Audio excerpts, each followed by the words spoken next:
Oke,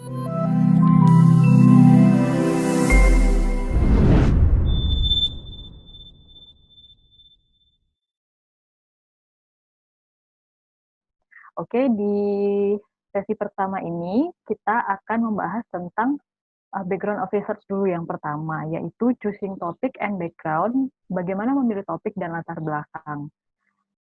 Nah, jadi sebenarnya sebelum kita melakukan sebuah penelitian, kita tuh harus bertanya kepada diri kita sendiri, menurut saya, uh, kita itu tipe peneliti dan tipe mahasiswa yang seperti apa. Karena tipe peneliti itu tidak sama dengan tipe mahasiswa. Jadi ada dua tipe peneliti. Yang pertama itu sekedar mau lulus saja, mencari aman dan supaya dana penelitian atau misalnya ada dana proposal atau apa itu turun lancar. Yang kedua ada tipe peneliti yang memang ingin benar-benar berkontribusi terhadap bidang yang dia teliti secara teori ataupun praktek. Dan juga ada tipe mahasiswa yang aktif, ya yang sering ikut demo misalnya, UKM, BEM, organisasi, terus juga sering nongkrong secara sosial begitu. Tapi ada juga tipe mahasiswa yang pasif, yang tipe kupu-kupu ya, atau yang pasif progresif yang misalkan dia tetap ikut organisasi tapi tidak sampai nginep di kampus misalnya. Jadi ketika sudah jam 6 ya pulang dan seterusnya gitu. Nah, kadang-kadang ada mindset atau ada stigma yang mengatakan bahwa mahasiswa-mahasiswa yang tipe aktif ini pasti tugas akhirnya bagus begitu karena dia ini aktif di lapangan seperti itu. Atau justru ada stigma yang mengatakan bahwa mahasiswa-mahasiswa yang pasif, yang tipe kupu-kupu itu biasanya lebih cepat selesainya karena mereka belajar terus begitu. Dan stigma-stigma seperti itu diamini secara tidak langsung atau langsung mungkin oleh mahasiswanya sendiri maupun oleh orang-orang. Padahal sebenarnya tipe mahasiswa itu tidak menentukan tipe peneliti. Begitu. Jadi ada orang yang memang dia aktif, tapi ternyata dia stuck tidak bisa menyelesaikan penelitiannya.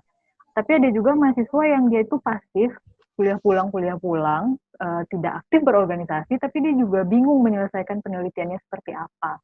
Jadi tipe mahasiswa dan tipe peneliti itu tidak ada korelasinya. Seperti itu. Nah, setelah teman-teman mendefinisikan atau misalnya merefleksikan teman-teman ini tipe peneliti yang mana, jadi teman-teman tidak usah berfokus pada teman-teman itu tipe mahasiswa yang mana, tapi teman-teman itu tipe peneliti yang bagaimana, yang apakah hanya ingin mencari aman dan segera lulus, atau yang benar-benar ingin berkontribusi terhadap bidang yang teman-teman teliti, seperti itu. Nah, jika teman-teman sudah menentukan teman-teman tipe peneliti yang mana, teman-teman jangan buru-buru langsung menentukan judul penelitian. Jangan buru-buru langsung menentukan judul penelitian. Justru yang dari pengalaman yang saya temui secara pribadi dan juga dari teman-teman saya, justru teman-teman itu harus menentukan dulu mindset, visi, tujuan personal dan juga finansial atau keuangan teman-teman. Kenapa empat ini perlu diperhatikan? Karena ini akan menentukan nanti arah penelitian teman-teman. Begitu. Nah, apa sih yang dimaksud dengan mindset? Mindset ini tadi yang sudah saya jelaskan. Teman-teman ini tipe peneliti yang mana? Mindset, pola pikir teman-teman. Dalam pikiran teman-teman ini, saya ini hanya ingin lulus saja gitu. Saya nggak mau yang susah-susah, saya nggak mau yang ribet-ribet seperti itu. Atau teman-teman justru tipe peneliti yang saya ingin berkontribusi. Penelitian saya harus bagus, harus bisa memberi sesuatu yang baru seperti itu. Nah, mindset itu ketika teman-teman sudah pilih dan tentukan di dalam diri masing-masing, kemudian teman-teman bisa tentukan visi. Visi itu kan definisinya cita-cita ya. Jadi cita-cita atau proyeksi pandangan ke depan terhadap penelitian teman-teman. Apakah teman-teman ingin belajar hal baru? Apakah teman-teman ingin menyumbang hal baru? Atau justru teman-teman hanya ingin lulus tepat waktu dengan mudah, tanpa konflik, gitu, tanpa kesulitan. Nah, setelah teman-teman menentukan visi, kemudian teman-teman tentukan tujuan. Oh, saya ingin memberikan hal yang baru. Saya ingin mempelajari hal yang baru, tetapi saya ingin secara teoritis saja. Oh, saya ingin memberikan sesuatu yang bisa dipakai oleh orang lain, yang bisa saya pakai nantinya. Berarti itu nanti jadinya terapan. Atau teman-teman ingin menggabungkan teoritis dan terapannya, maka jadilah yang namanya pengembangan, metodologi pengembangan seperti yang teman-teman pernah dengar. Nah, terakhir yang teman-teman harus tentukan itu adalah mengukur finansial atau keuangan teman-teman sendiri. apakah saya punya keuangan yang terbatas atau justru keuangan saya itu bebas dan fleksibel. Karena seperti yang sudah kita ketahui bersama bahwa penelitian itu membutuhkan waktu dan membutuhkan dana. Walaupun mungkin berusaha kita perketat pengeluaran kita, tapi tetap yang namanya penelitian itu butuh yang namanya dana. Nah, pada akhirnya keempat hal ini itu akan menentukan ritme dan manajemen penelitian teman-teman nantinya dan juga pemilihan topik. Jadi ketika teman-teman sudah menentukan teman-teman itu tipe peneliti yang mana, jangan buru-buru dulu tentukan judul penelitian. Teman-teman pikirkan dulu baik-baik visi saya apa, tujuan saya apa, kemudian ukur finansial saya seperti apa. Apakah kalau misalkan ya amit-amit saya molor, saya masih bisa bayar UKT semester depan. Kalau misalkan saya bisa bayar UKT, sampai semester berapa saya mampu, keluarga saya mampu membayar UKT seperti itu. Atau jangan-jangan saya nggak bisa lagi bayar UKT semester depan, jadi saya harus lulus semester ini, seperti itu. Nah, itu nanti akan menentukan kecepatan dan juga ketepatan teman-teman dalam itu tadi, how to start, how to finish si penelitian tadi gitu. Kalau misalkan budget kita terbatas, tentu kita akan memulainya dengan cepat dan menyelesaikannya dengan cepat juga. Tapi kalau misalkan finansial kita fleksibel, bebas, ya bukan maksudnya kita bisa berleha-leha, tapi maksudnya kita bisa mengeksplor banyak hal di lapangan gitu. Kita bisa mengeksplor banyak hal di teori dan seterusnya. Makanya ini sangat menentukan ritme dan manajemen penelitian ke depannya, juga topik yang nanti teman-teman pilih. Nah, kalau kita simpulkan keempat tadi itu, sebenarnya dalam sebuah kuadran, sebenarnya itu hanya dua hal yang perlu teman-teman perhatikan sebelum teman-teman memulai penelitian, yaitu ukur kemampuan kognitif teman-teman dan juga kemampuan finansial teman-teman. Bisa saja secara kognitif teman-teman itu tidak mampu atau tidak mau berpikir yang susah-susah seperti itu. Atau justru teman-teman itu mampu dan mau berpikir yang susah-susah. Jadi ukur dulu kognitif teman-teman. Seberapa jauh teman-teman mau berpikir, seberapa mampu teman-teman berpikir. Kemudian ukur juga finansial. Dan finansial saya itu terbatas, atau justru finansial saya itu fleksibel dan bebas seperti yang tadi saya katakan. Karena ini akan menentukan strategi penelitian. Jadi untuk memulai dan menyelesaikan kita perlu strategi, bukan? Jadi kita harus tentukan dulu posisi kita ada di kuadran berapa, karena ini akan berhubungan dengan strategi. Misalnya ini, ada seorang mahasiswa yang dia itu tidak mampu berpikir secara kognitif, tidak mau, malas lah intinya gitu kan. Tapi dia sebenarnya secara keuangan dia mampu, begitu, didukung. Nah, coba pikirkan lagi, apakah benar-benar tidak benar-benar mau berpikir begitu saja, begitu kan? Ya, coba direfleksikan lagi lah sejauh mana misalkan teman-teman itu mau membuat penelitiannya itu apakah hanya sekedarnya saja atau sesuatu yang sangat berarti. Kemudian jika seandainya teman-teman itu dananya terbatas dan merasa bahwa kemampuan saya itu tidak bisa berpikir yang cukup jauh, tanpa bermaksud merendahkan atau apa ya, tapi maksudnya ini kan ya itu tadi, kita kan ingin mencari strategi ya, how to start, how to finish. Jadi kita harus jujur dengan diri sendiri. Kita harus bisa mengukur batas kemampuan kita sendiri. Sehingga kalau misalkan kita merasa kita tidak mampu dan dana kita terbatas, maka ya cari yang aman dan ukur batas kemampuan kita. Tapi kalau misalkan teman-teman itu mampu berpikir secara kognitif dan mau berpikir susah begitu, berpikir lebih, tapi punya dana yang terbatas, nah teman-teman tetap bisa memberikan penelitian yang bagus, yang luar biasa, tetapi lakukanlah adjustment atau penyesuaian, misalkan di topik, jangan pilih topik yang terlalu susah.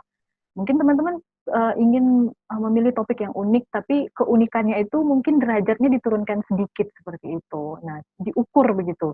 Atau mungkin ruang lingkupnya diperkecil. Kemudian atau metodenya teman-teman ingin dengan pengembangan misalnya. Pengembangan itu memang bagus, tapi susah kan dan membutuhkan waktu yang lama.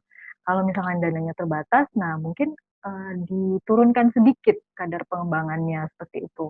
Kemudian fokus. Nah, karena fokus penelitian itu nanti kan akan menentukan apa yang teman-teman teliti dan di lapangan. Jadi mungkin fokusnya dari 3 misalnya, kurangilah jadi 2, kurangilah jadi 1,5 misalnya seperti itu. Dan terakhir mungkin kalau di kuanti, bisa kurangi respondennya.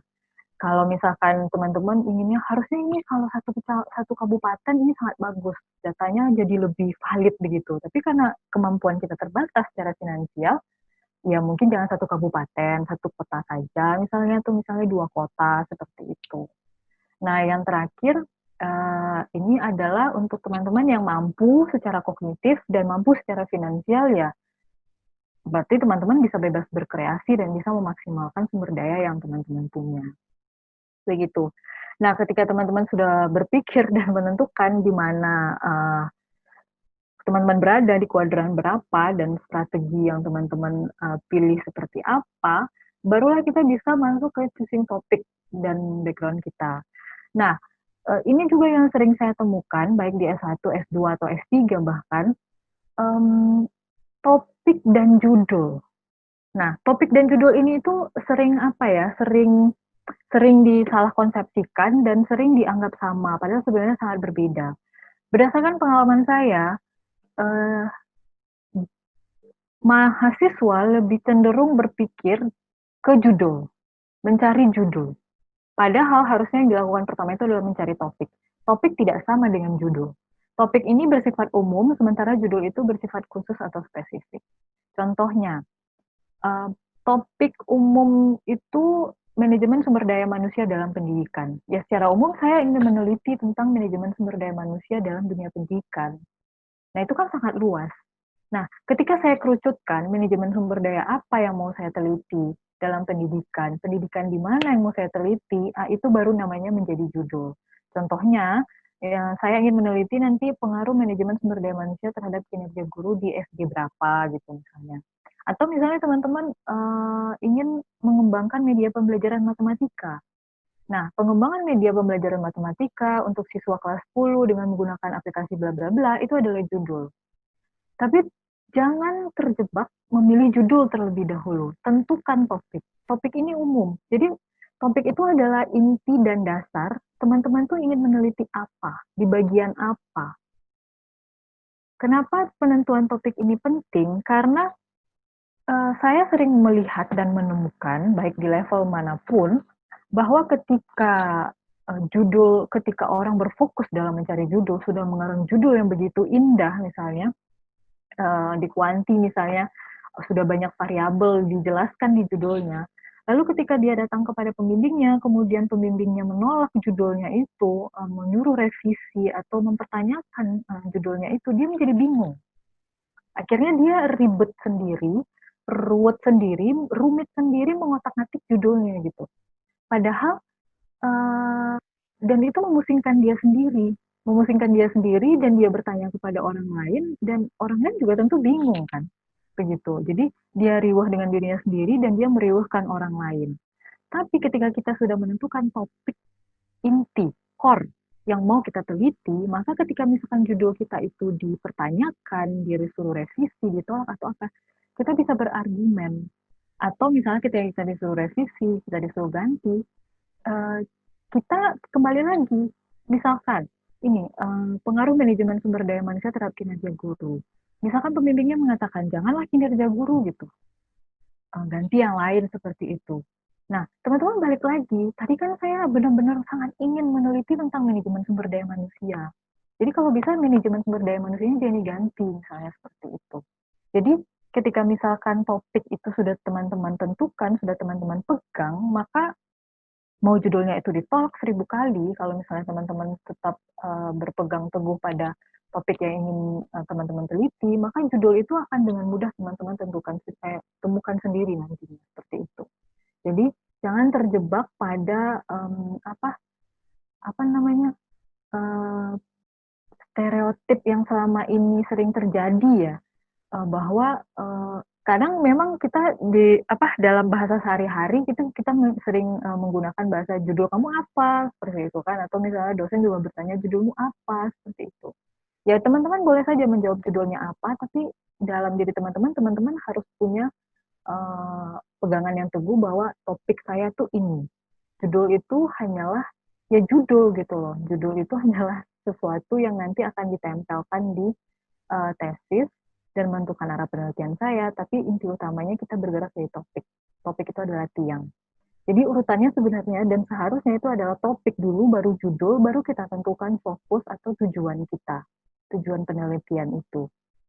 Kemudian ini ya seperti yang tadi saya bilang, sebenarnya dengan kita menentukan topik terlebih dahulu, kita itu sudah menjawab 3 pertanyaan penting sebenarnya dalam sebuah penelitian. Dalam sebuah penelitian itu kan intinya 5W1H ya, what, why, where, when, who, kemudian how. Nah, ketika kita menentukan topik terlebih dahulu, sebenarnya kita sudah menjawab 3 pertanyaan penting dalam sebuah penelitian, yaitu what, apa yang mau kita teliti, di bidang apa kita mau meneliti.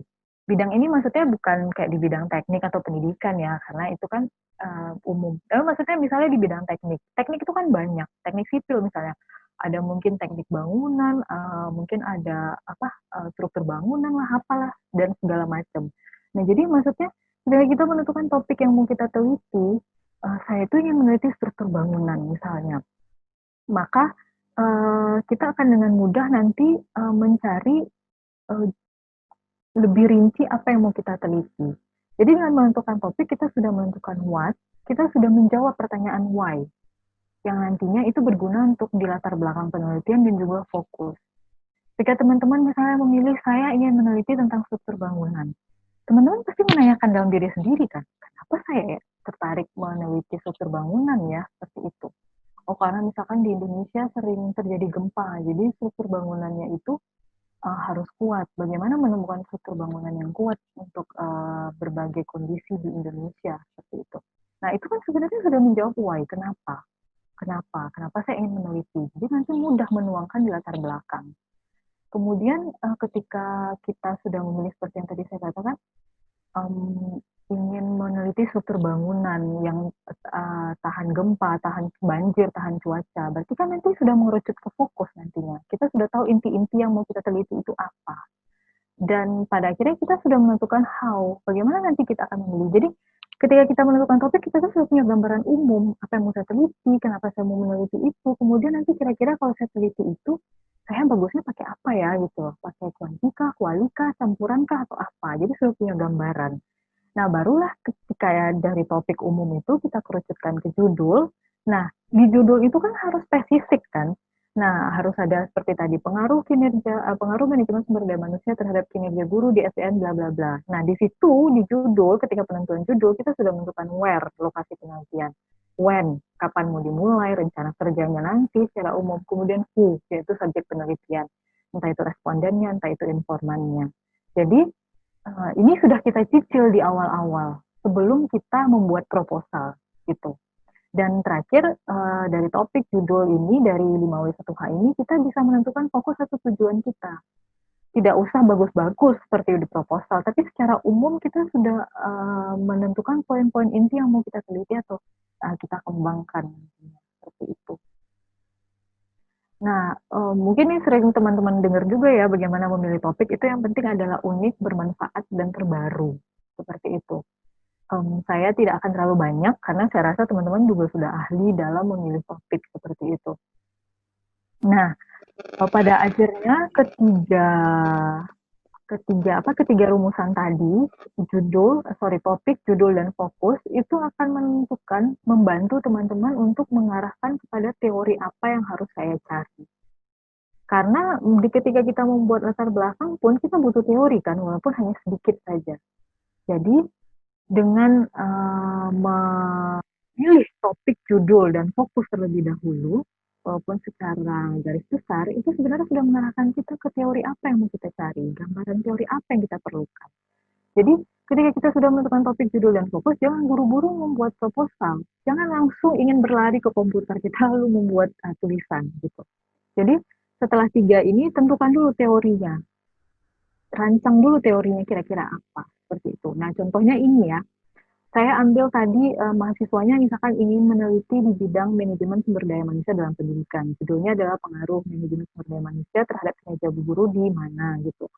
Nah, fokusnya maka dari topik dan judul ini tentu fokus atau tujuan penelitiannya itu pasti pertama mencari tahu kan substansi manajemen sumber daya manusia di lokasi penelitian itu apa saja yang mereka lakukan. Karena kan manajemen sumber daya manusia itu ada banyak ya, mulai dari rekrutmen, mulai dari penerimaan, dari perencanaan dulu, kemudian ada rekrutmen, ada orientasi guru baru, kemudian sampai evaluasi dan seterusnya. Kemudian setelah itu mencari tahu bagaimana sih sebenarnya kinerja guru di lokasi penelitian itu gitu. Kemudian yang terakhir baru mencari tahu ada nggak sih hubungan antara pengelolaan sumber daya manusia dengan kinerja guru di lokasi penelitian itu. Nah dari ketiga ini sebenarnya sudah kelihatan. Tentu saja teori yang diperlukan adalah teori tentang manajemen sumber daya manusia secara umum. Kemudian teori manajemen sumber daya manusia dalam pendidikan. Kemudian apa saja substansi dari si manajemen sumber daya manusia itu. Kemudian kinerja guru itu apa sih definisinya? Apa sih yang faktor-faktor yang mempengaruhi kinerja guru seperti itu. Nah, kemudian mencari teori mengenai hubungan antara ada nggak sih sebenarnya hubungan antara kinerja guru dengan pengelolaan sumber daya manusia? Jangan-jangan nggak ada seperti itu. Nah, teori-teori ini bisa dicari dan bisa ditemukan ketika teman-teman sudah merumuskan ini topik, judul, dan fokus. Ini sangat kelihatan seperti itu.